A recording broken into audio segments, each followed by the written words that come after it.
ظالم ہے، آپ کے نقش قدم پر نہیں چلیں گے، میرا یہ وعدہ ان کے ساتھ نہیں ہے۔ حضرت ابراہیم علیہ السلام عقیدہ توحید، مسلمانوں کا عقیدہ توحید۔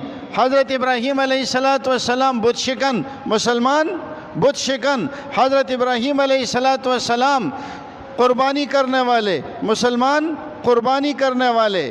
حضرت ابراہیم علیہ السلام منا میں، مسلمان منا میں۔ حضرت ابراہیم علیہ السلام مزدلفہ میں، مسلمان مزدلفہ میں۔ حضرت ابراہیم علیہ السلام عرفات میں، مسلمان عرفات میں۔ حضرت ابراہیم علیہ السلام کنکر مار رہے شیطان کو، مسلمان کنکر مار رہے۔ حضرت ابراہیم علیہ السلام مطاف میں، مسلمان مطاف میں۔ کہیں ایسا نہ ہو کل یہ دعویٰ کرے کہ خانہ کعبہ بھی ہمارا ہے۔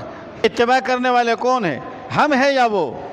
جب اتباع کرنے والے ہم ہیں تو ابراہیم علیہ السلام کے حقیقی وارث مسلمان ہے، یہودی نہیں ہے۔ یہودی کس منہ سے ابراہیم علیہ السلام کا